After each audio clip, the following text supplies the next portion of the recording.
buenos días, muy buenas tardes, muy buenas noches. Si estás desayunando, almorzando, cenando, buen provecho.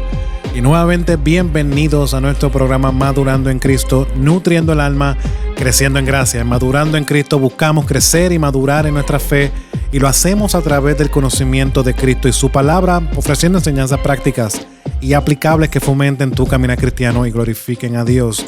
Dios te bendiga, mi nombre es Carlos Maisonet, soy el pastor de la Iglesia Hispana Bautista Raham y me acompaña aquí mi amigo, mi hermano Edgar Nazario de la Iglesia Tabernáculo Metropolitano en la ciudad de Orlando. ¿Cómo está, Edgar, en el día de hoy? Otro día más, otro programa más, así que saludo a todas aquellas personas que se conectan con nosotros. A la verdad que hoy, yo creo que este programa será tal vez uno de los más controversiales que hemos grabado. ¿Tú crees? Nos hemos preparado, sí, yo creo que sí. Hemos escrito, pero va a ser muy bueno. Sí, va a ser muy formativo. Ya que nos va a poder ayudar a ver un tema que está sumamente picante en este momento a través de un lente bíblico, que yo creo que es lo más importante.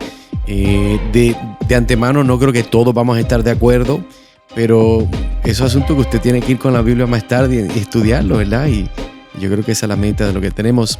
También aprovecho para dar el recordatorio de madurandoencristo.org, madurandoencristo.org, es el lugar donde puedes visitar en la red para poder accesar todos los programas que tenemos, todos los artículos que hemos escrito. Nuestra meta es poder brindar, como quien dice, herramientas a la iglesia de Cristo. Diferentes temas que hemos tocado y lo hemos hecho intencionalmente porque entendemos que hay necesidades dentro de nuestra comunidad latina, cristiana, y esperamos que este de hoy también se pueda añadir y sea de mucha bendición. Así que madurandoencristo.org es el lugar donde tienes que visitar. Si también estás buscando una iglesia de sana doctrina, puedes ir a madurandoencristo.org. Amén. Bueno, Edgar, el tema para hoy, y fíjate, me siento hasta nervioso y todo, mira esto. Es broma. El tema de hoy es muy interesante y, como he dicho, es un tema un poco controversial y ha sido no controversial solamente para este tiempo, sino ha sido a través de los últimos años. Y el tema ¿es la inmigración un derecho? La inmigración es un tema que sabemos que genera muchos debates dentro de la iglesia y también dentro de la sociedad. Algunos cristianos enfatizan la compasión y el deber de recibir al extranjero, mientras que otros destacan la importancia de la ley y el orden. Pero ¿cómo podemos equilibrar ambos principios? La respuesta está, como sabemos, en la sabiduría bíblica y el orden del amor, como lo hemos visto, ¿verdad? El ordo amoris. Debemos amar a todos, pero en el grado y en el orden correctos. Eso es lo que tenemos que tomar en consideración. Un amor desordenado, Edgar, y amigo que me escucha, puede llevar a la injusticia o a descuidar nuestras responsabilidades principales. Ahora, estaremos viendo este tema y estaremos explorando este tema bajo 3 principios bíblicos que nos van a ayudar a tener una perspectiva correcta sobre la inmigración. Edgar, vamos a comenzar, ya que diste la introducción de Madurando en Cristo, vamos a comenzar a ver este tema. Y quiero hacer esta pregunta. Si Dios es un Dios de orden, ¿qué dice la Biblia sobre el papel del gobierno en la inmigración? Tremenda pregunta. Yo creo que comenzamos con nuestro primer punto contestando esa pregunta, y es: el gobierno tiene un rol en la justicia. Tal vez una persona que vive en otro país donde el socialismo está arrasando, y te dice, hermano, pero ¿cómo es posible si donde yo vivo el gobierno no sostiene, no promueve la justicia? Bueno, la realidad es lo que la Biblia nos dice, es lo que se supone que un gobierno haga. De que un gobierno esté haciéndolo o no, eso es otro tema aparte, pero la respuesta es esa. ¿Qué dice la Biblia sobre el papel del gobierno en la inmigración? Bueno, hablando primero del gobierno, el gobierno tiene un rol de justicia y vemos que Dios establece la autoridad. Romanos capítulo 13, versículo 1 al 7, la Biblia enseña, Carlos, que Dios ha instituido las autoridades para mantener el orden y la justicia. Por eso es que Él constituye estos gobiernos. Si no lo hacen, Dios los va a juzgar. Amén. Pero esa es la función original por la cual Dios los pone ahí.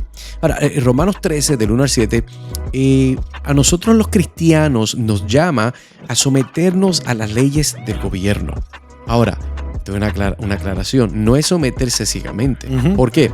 Bueno, porque nosotros nos sometemos a las leyes del gobierno siempre y cuando no contradigan la ley de Dios. Esto es muy importante. Ahora, esto significa que las leyes de inmigración no son en sí mismas injustas ni contrarias a la voluntad de Dios. Nosotros vemos que los países tienen el derecho de establecer regulaciones para proteger a sus ciudadanos y mantener el orden social. Entonces, creo que es importante comenzar con esta respuesta de que el gobierno tiene un rol en la justicia. Yo diría más, el gobierno tiene una responsabilidad de ejecutar un rol en la justicia. También creo que Romanos 13 Pablo llama a los gobiernos un ministro, un diácono de Dios, para que infunja el orden y la justicia en medio de la sociedad, en medio de las ciudades, ¿verdad? Entonces entiendo que es algo muy importante y muy buen punto para comenzar, porque creo que a través de la historia y en estos últimos tiempos se ha visto al gobierno desde el punto de vista cristiano de una manera incorrecta. ¿Estás de acuerdo conmigo, Edgar? Sí, no, yo diría más. Yo diría que aun cuando yo dije esa expresión de que el gobierno tiene un rol en la justicia, muchos de nuestros hermanos en diferentes lugares del mundo que escuchan este programa, ellos pues dicen, eso es imposible porque mi país no está con el lado de la justicia. No está favoreciendo la ley de Dios. Bueno, y aunque no fueran cristianos, ni siquiera piensan en el beneficio, el bienestar de los ciudadanos de ese país, de esa ciudad.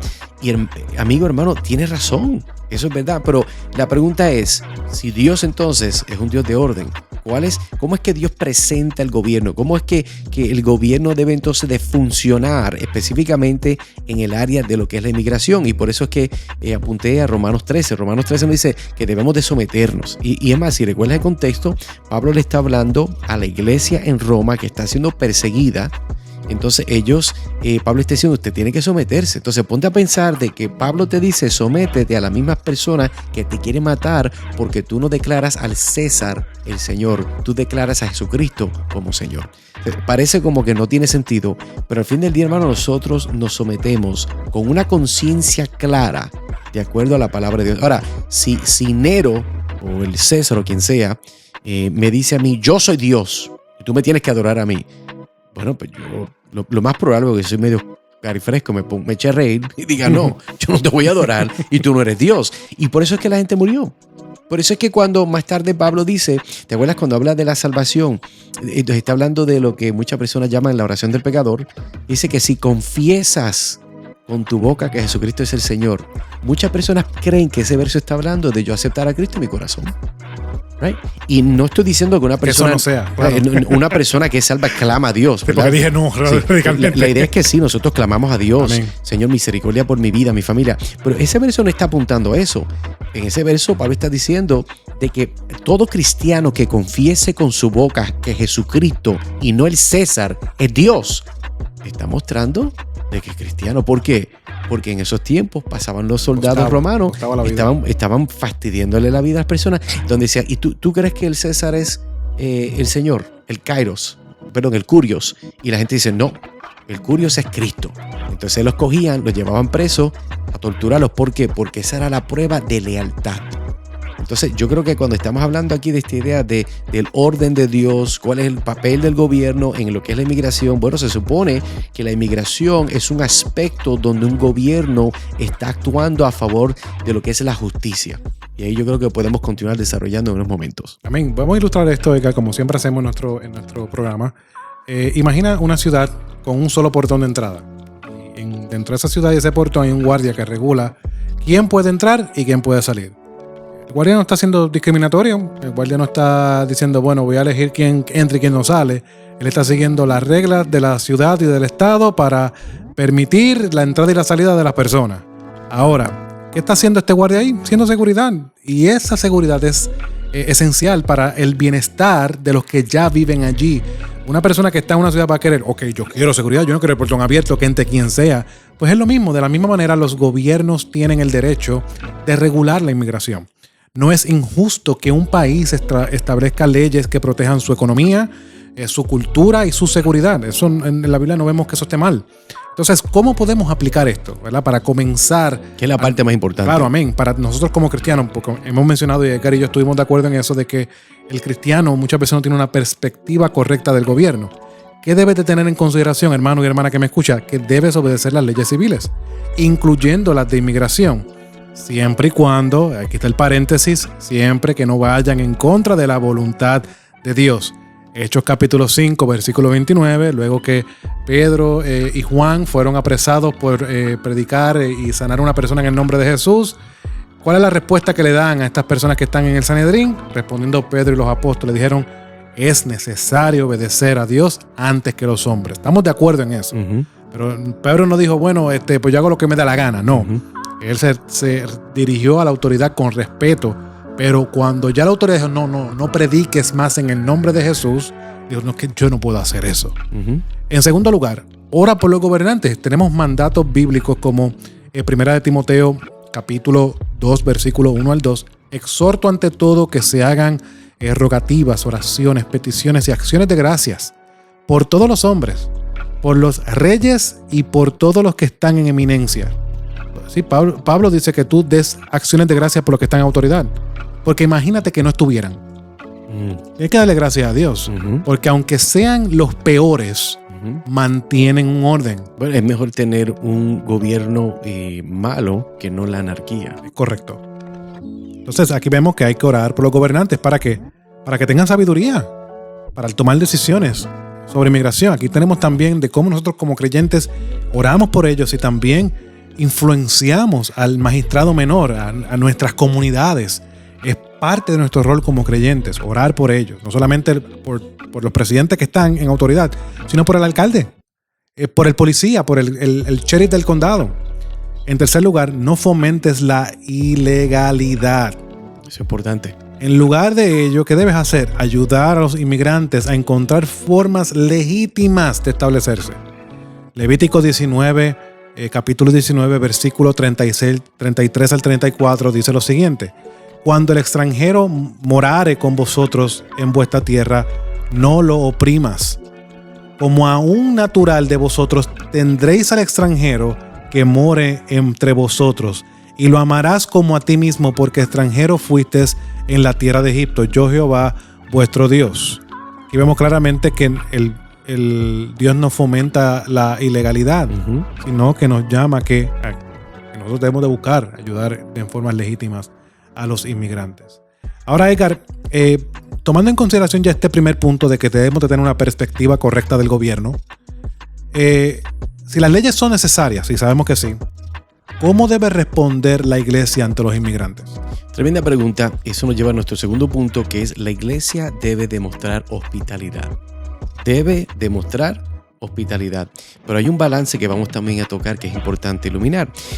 Yo diría que Dios nos llama al amar al extranjero. Eso entonces yo creo que volvemos al verso que estaba leyendo de Levítico 19, 33 al 34, donde Dios instruyó a Israel a tratar con justicia y amor a los extranjeros. Y aunque Israel tenía fronteras y leyes, también tenía la responsabilidad de cuidar a los forasteros que vivían entre ellos. Entonces, de la misma manera, Carlos, los cristianos debemos de tratar a los inmigrantes con amor y dignidad. Eso es importante porque ellos también son hechos en la imagen de Dios. Ahora, la hospitalidad es un mandato bíblico. Por eso, si acordamos Hebreos capítulo 13, versículo 12, nos habla de esto, pero también debemos de recordar, Hebreos 13, versículo 2, pero debe ejercerse con sabiduría y dentro del orden del amor. Y yo creo que eso es muy importante porque cuando no tenemos ese balance, podemos ser amorosos y no respetar las leyes de Dios. Y ese es el problema. Yo creo que es una tensión que tenemos hoy en día, donde la gente tal vez se acostumbró en un momento dado a permitir que se quebrara la ley bajo la excusa del amor. Pero el que verdaderamente ama de la forma que Dios ama, y nadie puede amar a Dios y no sostener leyes que son definidas por Dios, que no niegan la palabra de Dios. Y aquí es donde entonces viene el problema de muchas personas. No, que tú no estás siendo justo. Bueno, la justicia verdadera es honrar a Dios. Amén. Y si honramos a Dios, tenemos que honrar a las autoridades que nos ha dado, que nos están diciendo que eso no es legal. Hermano, pero esta persona no tiene nada. Y créame, yo entiendo. Yo mismo nací en Costa Rica, yo no nací en los Estados Unidos. Yo tuve que correr un proceso, ¿verdad?, largo de estas cosas. Pero, hermano, entendamos algo. Nosotros no podemos hacer excusas para quebrar las leyes para amar a una persona. Usted no puede amar a Dios y quebrar la ley y amar a su hermano. Esto es difícil y es importante recordarlo. ¿Por qué? Porque el peligro del amor es que puede ser un amor desordenado y no queremos hacer eso. Si bien, Carlos, debemos amar a los inmigrantes y debemos hacerlo, específicamente con el evangelio, no podemos hacerlo a expensas de nuestras primeras responsabilidades y ese es el problema. Entonces, un amor desordenado ocurre cuando descuidamos nuestra familia, iglesia o nación. Aquí está el problema. ¿Para qué? Para enfocarnos solo en lo de afuera. Vamos a ilustrar esto y creo que lo voy a ilustrar con algo bíblico. Lucas capítulo 10, versículo 25 al 37 nos habla la parábola del buen samaritano, ¿verdad? Jesús enseña en esa parábola de que nuestro prójimo no es solo el que comparte nuestra cultura o nacionalidad, sino aquel que está en necesidad. Pero hay que ver cómo el samaritano operó. El buen samaritano sabemos que fue de todas las personas que se aparecieron el único que ayudó. Pero ¿cómo ayudó él? Según su capacidad, sin comprometer su responsabilidad principal. Entonces, ¿cómo podemos aplicar esto? Bueno, hay que ser hospitalero con los inmigrantes. Vimos el texto de Levítico, donde en el Antiguo Testamento Dios manda a Israel a que recordara que tratara al extranjero como Él los trató cuando los sacó de Egipto y que recordaran siempre esa realidad de que ellos habían sido rescatados. Pues, sé hospitalario con los inmigrantes, pero sin descuidar tu familia y tu comunidad. O sea, no puedes quitarle, como decía mi papá, el pan que tiene en la boca para dárselo a otro. Entonces estás creando un problema mayor. Primera de Timoteo capítulo 5, versículo 8, nos recuerda lo siguiente: porque si alguno no provee para los suyos y mayormente para los de su casa, ha negado la fe y es peor que un incrédulo. Así es. En segundo lugar, provee ayuda práctica, como comida, vestimenta y orientación. Pero recuerda esto, sin fomentar la ilegalidad. Tú debes recordar también de que en estos lugares los que vimos y los estados donde tienen esto que recurre constantemente, ¿verdad? Hay estados que la inmigración es algo más recurrente que en otros. Tú tienes que tener personas en tu iglesia preparadas sobre este tema. Correcto. Para que puedan ayudar. ¿Y dónde pueden ir las personas que necesitan ayuda en esta área? Y eso es parte de la ayuda práctica que estamos hablando. Santiago capítulo 2, versículo 15 al 16 nos recuerda: y si un hermano o hermana están desnudos y tienen necesidad del mantenimiento de cada día, y alguno de vosotros le dice: id en paz, calentados y saciados, pero no le dais las cosas que son necesarias para el cuerpo, ¿de qué aprovecha? Entonces vemos la realidad de que debes proveer ayuda práctica.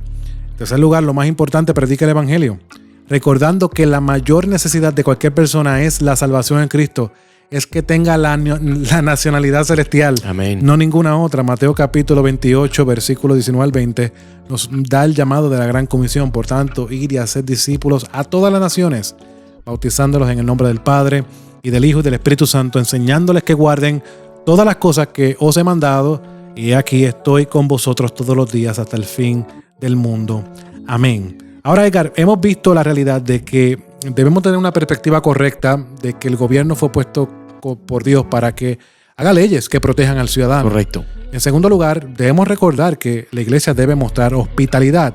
Ahora, Edgar, ¿cómo equilibramos la compasión con nuestras responsabilidades principales? Yo creo que esto es una gran tensión. Este es el problema. Aquí es donde más las personas pueden tener diferencias de opinión. Y nos da entonces el tercer punto y final, que es: nuestra prioridad es la familia y la iglesia. Escúchalo bien. ¿Cómo es eso? Bueno, Dios nos llama a amar a un amor con prioridades. Para eso podemos entonces hacer referencia en Gálatas capítulo 6, versículo 10, porque Pablo nos dice en Gálatas capítulo 6, versículo 10, así que mientras tengamos oportunidad, hagamos bien a todos y especialmente a los de la familia de la fe. Pablo nos está diciendo: no ayudemos a otros, pero nota que él da la forma que describe es especialmente. Está hablando de una categoría única a los de la familia de la fe. Entonces esto significa que aunque debemos de hacer el bien a todos, amén a eso, nuestra primera responsabilidad es con nuestra familia y con nuestra iglesia. El amor desordenado ocurre cuando priorizamos a los de afuera sobre lo que Dios nos ha encomendado a cuidar primero. Esto es muy importante recordar, porque de nuevo volvemos a esta idea: el amor desordenado en la sociedad. Y cuando una nación, Carlos, pone las necesidades de los inmigrantes antes que las de sus propios ciudadanos, cae en un amor desordenado. Entonces el gobierno tiene la responsabilidad de cuidar primero de su pueblo y después, en la medida de sus posibilidades, extender ayuda a otros. Y de la misma manera, añado esto, un cristiano debe primero cuidar de su hogar antes de ayudar a otros. 1 Timoteo 5:8 advierte Pablo y dice, y tú lo leíste anteriormente, si alguno no provee para los suyos, y especialmente para los de su casa, mira de nuevo esa palabra, ha negado la fe y es peor que alguien que niega a Dios. Un incrédulo, que eso es lo que está diciendo Pablo ahí. Amén. Vamos a ilustrar esto. Un hombre quiere ayudar a los pobres, pero sus propios hijos están pasando hambre. Lo mismo que te dije. Tiene un canto de pan, se lo saca de la boca a sus hijos y se lo da a otro. ¿Qué está pasando aquí? Bueno, su primera responsabilidad es con su hogar, es con los de su casa. Y de la misma manera, hermano y hermana que me escuché, y yo sé que aquí es un tema que debemos echar un poco las emociones a un lado y ver las cosas como Dios nos las muestra. De la misma manera, un país, una iglesia debe primero cuidar a su gente y antes de extender sus recursos a otros. Entonces, ¿cómo debemos aplicar esto para tener una manera saludable de verla? Bueno, hermano, ten en prioridad a tu familia y a la iglesia antes de extender ayuda a otros. Como recordamos, 1 Timoteo capítulo 5, versículo 4 dice lo siguiente: pero si alguna viuda tiene hijos o nietos, aprendan estos primeros a ser piadosos para con su propia familia y a recompensar a sus padres, porque esto es lo bueno y agradable delante de Dios. ¿Ves? Una persona viuda, pero esta viuda tiene hijos, ¿qué debe hacer? Pues los hijos deben tomar responsabilidad sobre la viuda. La iglesia no puede, no, deja de hacer todo y ayuda a esta viuda. No, pero tiene hijos. No te preocupes. Vamos a ayudarla como quieran. No, hay un proceso que Pablo dice, no, los hijos deben de hacerse cargo. Entonces, en segundo lugar, ayuda a los inmigrantes creyentes. ¿Cómo debes ayudarlos? Bueno, ayúdalos a encontrar una comunidad de la iglesia. En Éxodo capítulo 22, versículo 21 nos recuerda, y al extranjero no engañarás ni angustiarás, porque extranjeros fuisteis vosotros en la tierra de Egipto. Tampoco es que se la pongas difícil. Correcto. Ámalo, dale un ambiente, no lo trates como si fuera un rechazado. Es creyente, está trabajando sus circunstancias. Ámalo en Cristo. Dale gloria a Dios que está haciendo las cosas bien. Anímalo que haga las cosas bien. Ahora, en tercer lugar, sé sabio con los recursos, recordando que ayudar a otros no significa descuidar tus responsabilidades primarias. Lucas capítulo 14, versículo 28 dice: porque ¿quién de vosotros, queriendo edificar una torre, no se sienta primero y calcula los gastos a ver si tiene lo que necesita para acabarla? Importante. ¿Tú te imaginas que tú te sientas contra una casa? Ay, me quedé corto de madera. Ay, me quedé corto de cables para la electricidad. Es una locura. Ahí tiene que haber un cálculo, un presupuesto, ¿eh? Y es lo mismo que nosotros debemos de hacer como creyentes. Ser sabios y buenos administradores con lo que Dios nos ha dado. Yo diría, Carlos, en conclusión, entonces, la Biblia nos llama a equilibrar justicia y misericordia en el tema de la inmigración. El gobierno no tiene derecho el derecho y el deber de hacer cumplir las leyes para proteger a su gente. Los cristianos deben mostrar hospitalidad y amor a los inmigrantes dentro del orden del amor. Y vemos también que nuestra prioridad es la familia y la iglesia antes de los de afuera. Entonces, si nosotros seguimos estos principios, vamos a honrar a Dios en la manera en que respondemos a la inmigración. Entonces, estos 3 llamados que quiero aplicar. Número 1, hermano, quiero ayudar, quiero animarte. Ora por los gobernantes. ¿Para qué? Para que establezcan leyes de inmigración justas y sabias. Número 2, muestra hospitalidad a los inmigrantes, sin comprometer el orden del amor. Volvemos a esa idea, porque a todo el mundo le gusta el amor, pero tiene un amor desordenado. Correcto. Tercero y último, apoya a los creyentes inmigrantes. ¿Cómo? Ayudándolos a encontrar una comunidad en la iglesia. Y yo añadiría más, ayúdalos para que se puedan someter al orden legal, gubernamental del país que ellos viven. Amén. Porque hay un orden. Hay personas que creen, no, yo sencillamente voy a aparecerme. Bueno, puedes aparecerte, pero eso es ilegal. Entonces, me da gracia porque para algunas cosas queremos predicar la ley de Dios, la importancia de la santidad. Dios es santo, Dios es santo, Dios es santo. Pero tú no eres santo y actúas como si Dios no fuera santo, y Dios nos tiene que ayudar en esa área a seguir madurando, Carlos, porque queremos tener un amor que muestra el amor de Dios, y el amor de Dios siempre ha sido gobernado por su ley, la cual demuestra su carácter. Y si no vamos a orar de esa forma, o no vamos a amar de esa forma, pues que Dios nos ayude, porque estamos mal y debemos de arrepentirnos. Bueno, Carlos, gracias siempre por acompañarme. Siempre un placer, mi hermano. Esperamos que este tema sea de ayuda para los que lo escucharon.